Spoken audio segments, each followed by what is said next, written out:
Portlaoise Prison's security was put to the test during a recent outbreak of violence and instability. On a chaotic day, 3 infamous cartel hitmen and Kinahan gang leader Byrne-Kinahan staged a violent attack on fellow inmate David Long.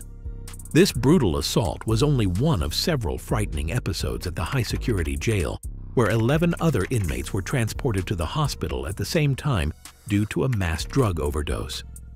As investigations into these incidents continue, the jail remains a violent environment with gang rivalries and illicit activities disrupting daily life. 3 cartel hitmen and the top Kinahan gang leader in Portlaoise Prison recently teamed up to launch a vicious attack on a fellow inmate, David Long, during a day of chaos at the high-security facility.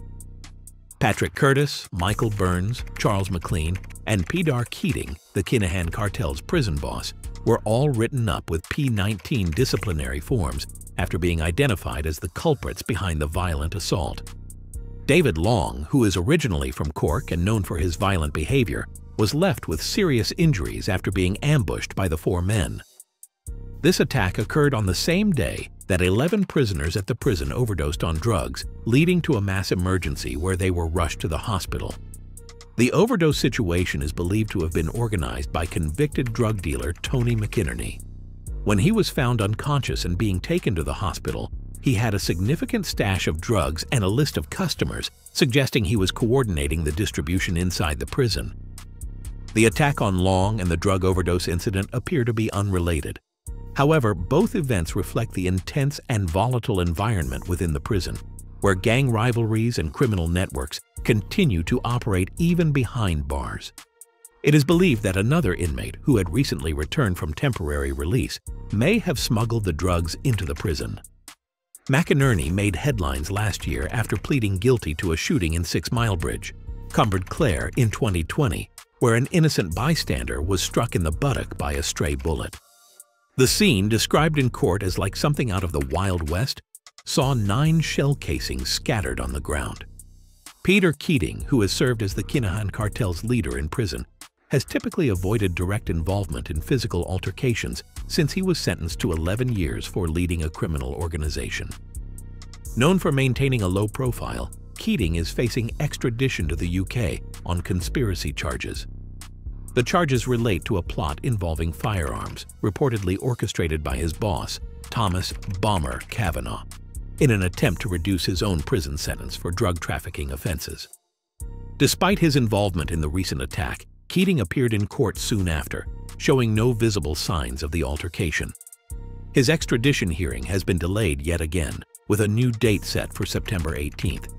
As he awaits his fate, the prison remains on high alert, dealing with both the internal power struggles among inmates and the continuous flow of illegal drugs within its walls. According to the UK's National Crime Agency, NCA, he is wanted for trial in connection with a gun plot that unraveled when police uncovered the plan during the Encrochat hack. The scheme, which was meant to manipulate sentencing and reduce jail time for key figures, fell apart after investigators cracked the encrypted messages used by organized crime groups. Patrick Curtis, who is currently serving a 10-year prison sentence, was the leader of a team involved in a botched attempt to assassinate Patrick "Patsy" Hutch, brother of notorious criminal Gerry "the Monk" Hutch. Curtis headed a group of 9 men who were jailed for their role in the conspiracy to kill Hutch. However, their leader, known only by the nickname Lord Knows, who issued orders through an encrypted phone, was never identified by law enforcement. Among those caught in the failed plot was Michael Burns, who acted as one of the foot soldiers in the hit squad arrested back in 2018. Burns later confessed to being aware of the criminal organization and participating in activities that supported the planned assassination of Hutch. As a mid-level operative, he was responsible for managing a smaller group within the gang, coordinating logistics, and passing along orders from higher-ranking members. Charles McLean, a feared gangster tied to several underworld killings, also has a long criminal history. He admitted to luring crime boss Mark "Guinea Pig" Desmond to a meeting under the pretense of a drug deal, where Desmond was then gunned down. Following this, McLean confessed to disposing of Desmond's phone on the orders of another notorious gangster, Wayne Whelan, and later conspiring to murder Whelan himself. These men are part of a violent network of organized crime where encrypted messaging, ruthless violence, and betrayals are common. Their arrests and ongoing legal battles continue to shine a light on the intricate and dangerous web of criminal activity that authorities are striving to dismantle. Another notorious inmate, gangland killer Peter Kenny, was the last to be brought back to Portlaoise after receiving intensive care in the hospital. Kenny, who is serving a life sentence for the 2009 murder of drug dealer John Carroll at Grumpy Jack's pub in Dublin, was described as still being out of it when he was returned to the prison. Kenny's conviction drew attention due to the heavy reliance on the testimony of an informant who later entered the witness security program, which led to debates over the use of such evidence in court. John Carroll, a well-known figure among Dublin's major drug dealers, was carrying a list of drug debtors and creditors on the night he was murdered, revealing that he was owed around $243,000. Regarding the recent chaos at Portlaoise Prison, the exact drug responsible for the mass overdoses has not yet been identified, but it is suspected to be a potent and fast-acting synthetic substance. Gardaí, Irish police, and the HSE, Health Service Executive, have collected samples found in the prison for testing to determine the drug involved. Initial reports suggested that the substance might be a synthetic opioid known as nitazeene. However, the usual antidote for opioid overdoses, naloxone, was reportedly ineffective on the affected inmates. This raised serious concerns about the nature of the drug, especially given that some of the inmates, including Peter Kenny, were in critical condition and at risk of dying from the overdose. Gerry the Monk. Hutch has returned to Ireland after spending the last 10 weeks in Spain. The 60-year-old came back last Monday after leaving Dublin for Spain on May 15th, just weeks after he was acquitted of the Regency Hotel murder in April. Hutch is expected to stay in Ireland for a few more weeks, spending time with his family, many of whom are still based in Clontarf. According to a source close to him, Hutch is not in hiding at all, and some Gardaí are aware of his return to Dublin. Since coming back, Hutch has not been given a new Garda Information Message, GEM, which is typically issued to warn someone of a serious threat to their life. However, Hutch has been living under the threat of danger for several years, especially after the 2016 Regency Hotel attack that led to the death of Kinahan Cartel member David Byrne. Although the level of threat against Hutch has varied over time, sources say the Kinahan Cartel would seize any chance to target him if the situation allowed. So in conclusion, the ongoing tension within Portlaoise Prison highlights the volatile environment where violent confrontations and drug smuggling incidents are not uncommon. With high-profile prisoners like Patrick Curtis, Michael Burns, Charles McLean, and Peter Keating enforcing their influence behind bars, the prison remains a hotbed of organized crime activity. The recent attack on David Long and the drug overdoses are stark reminders of the challenges faced by prison authorities in maintaining control and safety. As the investigation into the recent incidents continues, the focus will remain on how to prevent such chaos and hold those responsible accountable within an already dangerous environment. Gerry the Monk. Hutch's return to Ireland signals that he remains undeterred by the threats against him, even as the shadow of the Kinahan Cartel continues to loom. While he may not be in hiding, the potential danger to his life persists, given his long-standing feud with the Kinahan gang. Hutch's decision to come back shows a desire to reconnect with his roots, but it also poses a risky challenge to the underworld dynamics in Dublin. As long as old vendettas remain unresolved, Hutch's presence in Ireland will continue to attract attention and pose questions about his safety and future. The detailed account of the recent events at Portlaoise Prison, including the vicious attack by cartel hitmen and the mass drug overdose, was originally reported by Sunday World. You can read the full article here. Notorious Irish crime boss James Byrne, father to some of Kinahan's notorious gangsters, including Liam and David Byrne, passed away on Saturday evening at Tallaght Hospital. He was 77 years old when he finally succumbed to his long illness. His passing was said to be a time to reflect for a family as tainted by crime as it was. James Byrne, known as Jaws, was born in early 1940s in the city of Dublin, Ireland. Dublin at the time he spent there experienced deep social and economic changes. The earliest years of his life were determined by the straightforward hard realities of post-war Dublin. His family resided in one of the laboring class quarters, where there was much economic suffering and little chance. The socio-economic condition of the surrounding environment impacted his early life. Dublin during the 1950s and 1960s was a city experiencing deep transformation. Most families were either unemployed or had hardly earned their livelihood. For James Byrne, young as he was during those periods, these conditions would later play as the struggle background that he would be influenced by to make choices and settle in his life. He left school at an early age, for he could not cope with learning activities or steady employment in that ailing economy. It was at a young age that Byrne started indulging himself in petty crime, which is an easy escape for most young men in his condition. He initially used to steal and burgle, which were relatively easy crimes to commit and also brought quick finances. These early periods of crime gradually pushed Byrne into more serious and well-organized crimes. In the 1970s, Byrne's criminal career began. He came to get involved with armed robbery, an act of crime that is fundamentally more planning and coordination, but offers much greater rewards than other crimes. People remember him during these years for a string of high-profile heists. His reputation grew to be that of a skilled and daring robber, and he started associating with other criminals and gangs that shared similar views. Perhaps the most important figure in Byrne's early crime career was Dublin gangster Martin the General Cahill. Ambitious and hugely criminal in scope, Cahill's operations included large-scale robberies and heists. Through his association with Cahill, Byrne was cemented into Dublin's underworld. Cahill's sophistication and scale created a platform for Byrne's run in crime.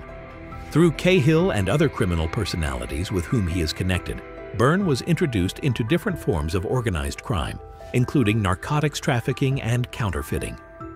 By the 1980s and 1990s, Byrne had expanded his organized crime enterprises to include these highly profitable and illegal businesses. His fraud and counterfeiting enterprise, for instance, entailed complicated racketeering schemes aimed at bilking financial systems and skirting law enforcement.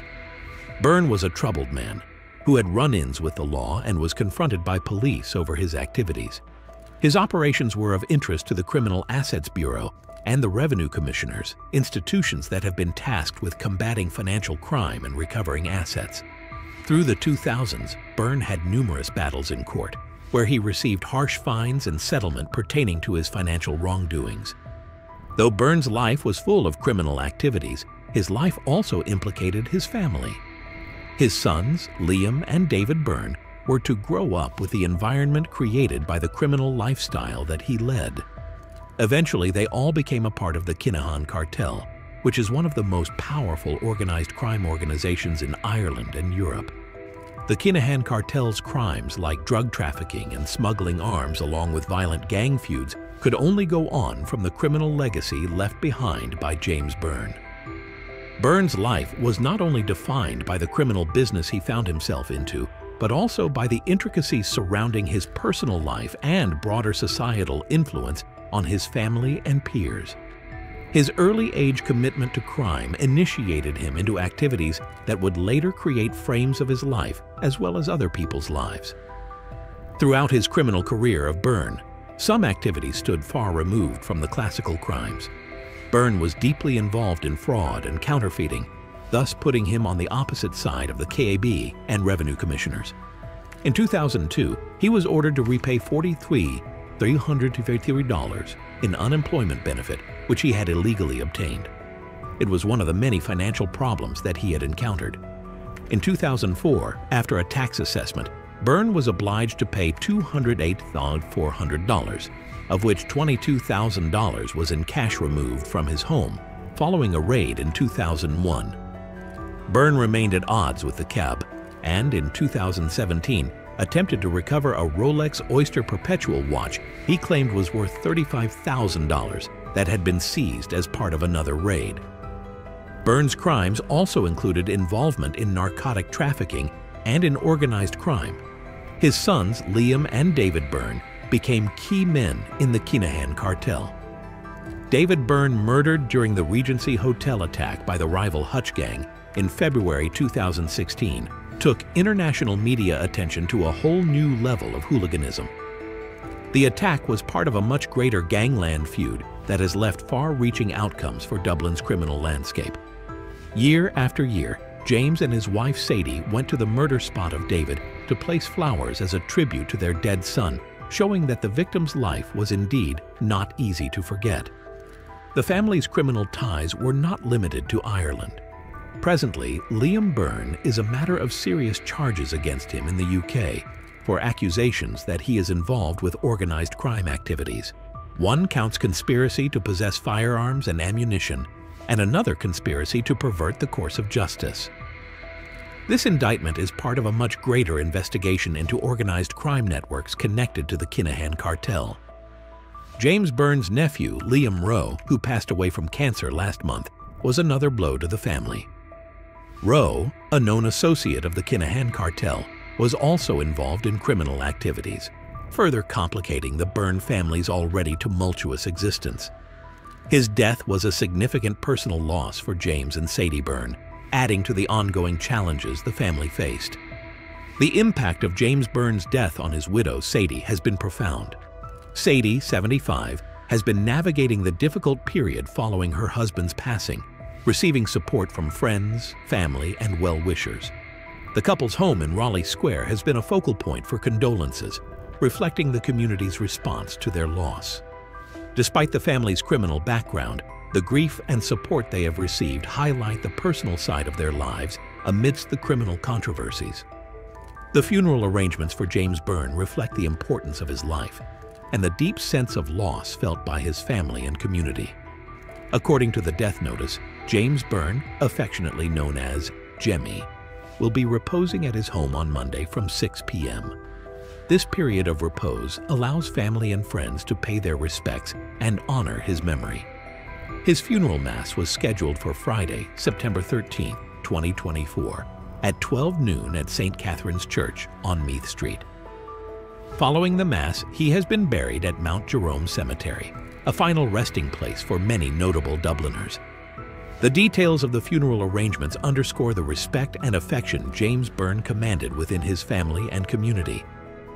The death notice emphasizes the wide network of relationships James had, including his loving wife Sadie, his children, grandchildren, and extended family.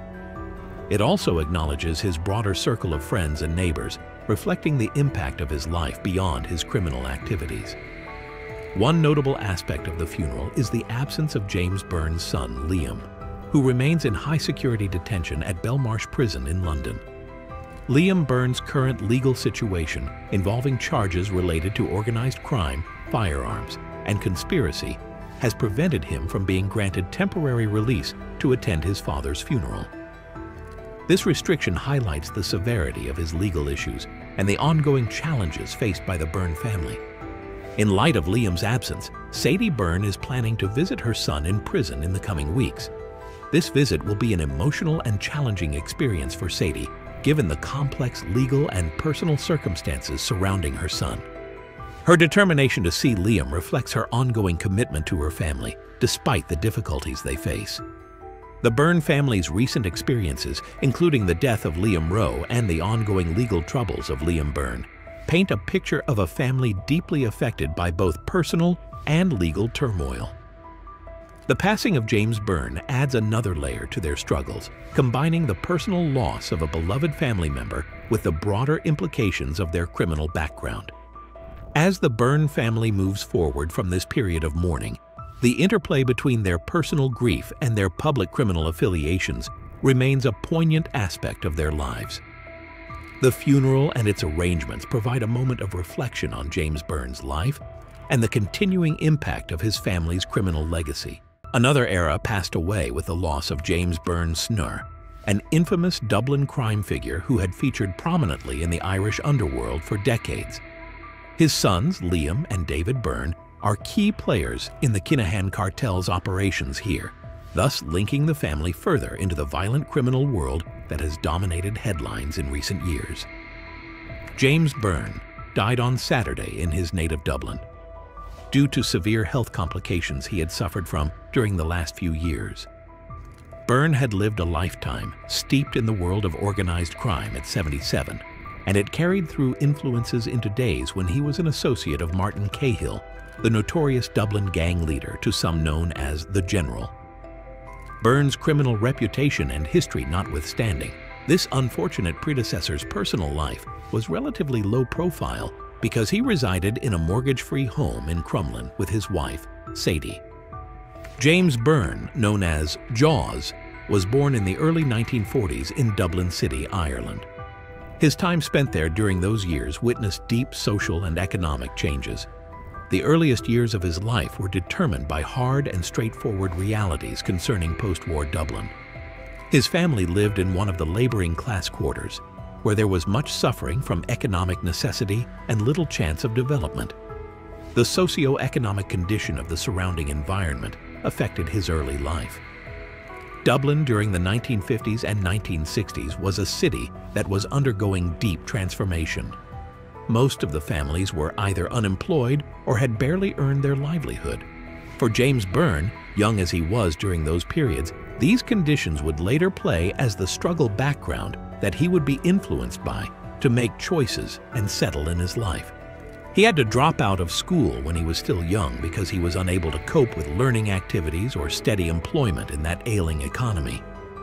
At a tender age, Byrne was indulging himself in petty crime, which easily escapes most young men in his condition. He used to steal and burgle when he was young, which were comparatively easy crimes to commit and also brought quick finances.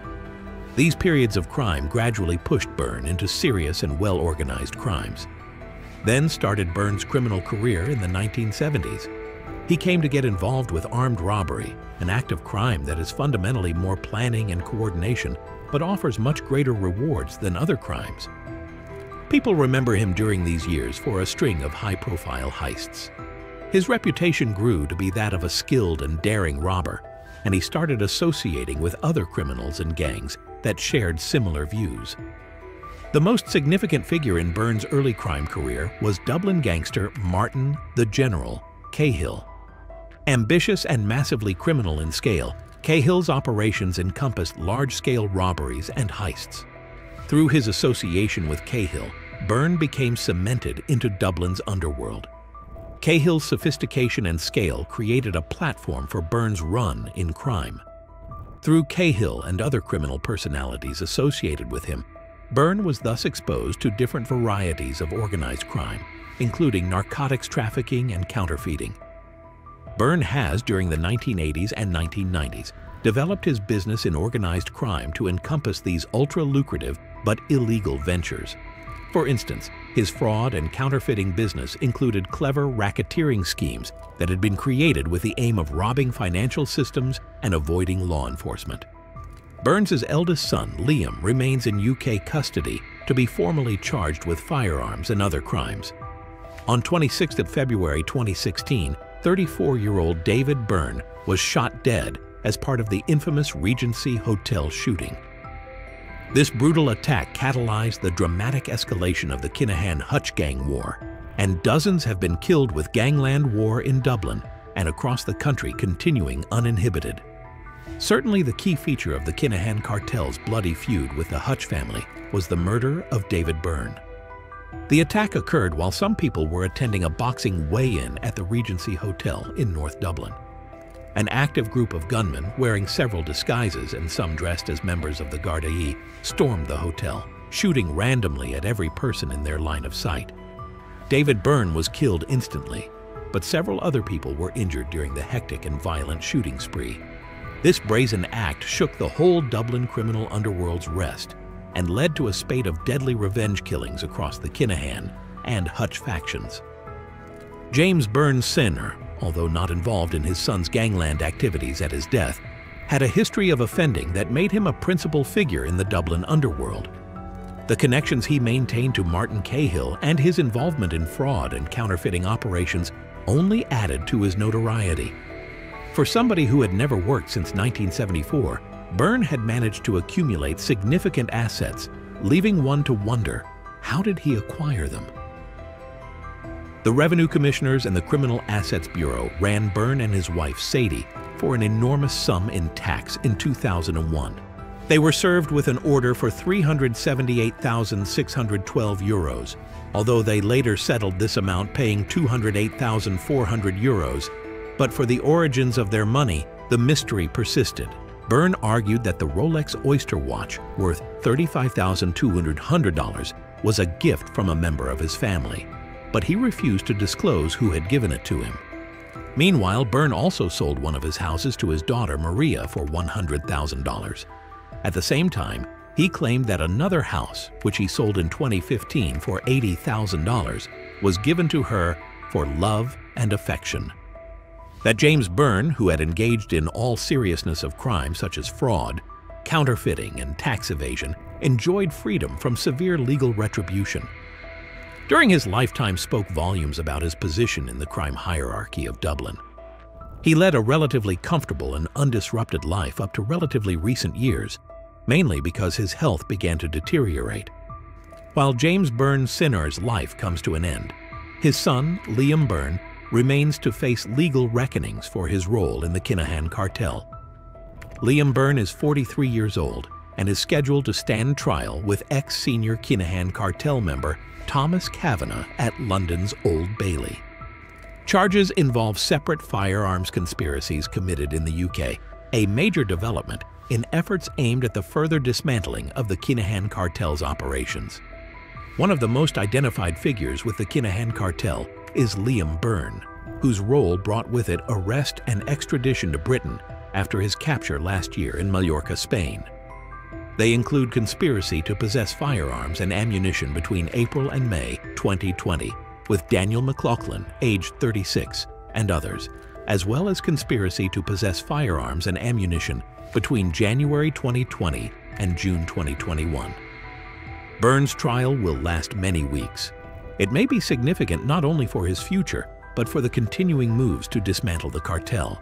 It is the larger collapse of a once great criminal dynasty. And specifically for this case, their crimes committed by Liam and David Byrne, who allegedly had been involved with the Kinahan Cartel. Byrne was arrested and is being brought to trial amidst the aftermath of death of his brother, David, at the hands of a shooting spree at the Regency Hotel, wherein the confrontation between Kinahan and Hutch gangs had reached a turning point. The killing of David Byrne, a component of the larger context of murders of other individuals connected with the feud, brought into sharp focus the extreme brutality and viciousness that characterized the violence between these two infamous crime dynasties. Throughout all that time, Liam Byrne kept himself as a person deeply immersed within the mainstream of organized crime, and yet remained free of any serious legal consequences. But his latest arrest, trial, and the general crackdown by international law enforcement on the Kinahan Cartel mark an end. The imprisonment of Liam on remand in Britain, compounded by the killing of his father and brother, has left the Byrne family decisively weakened, reducing their influence in the underworld. Law enforcement and the criminals would be watching these legal processes of Liam Byrne and his associates, which included Thomas Kavanagh.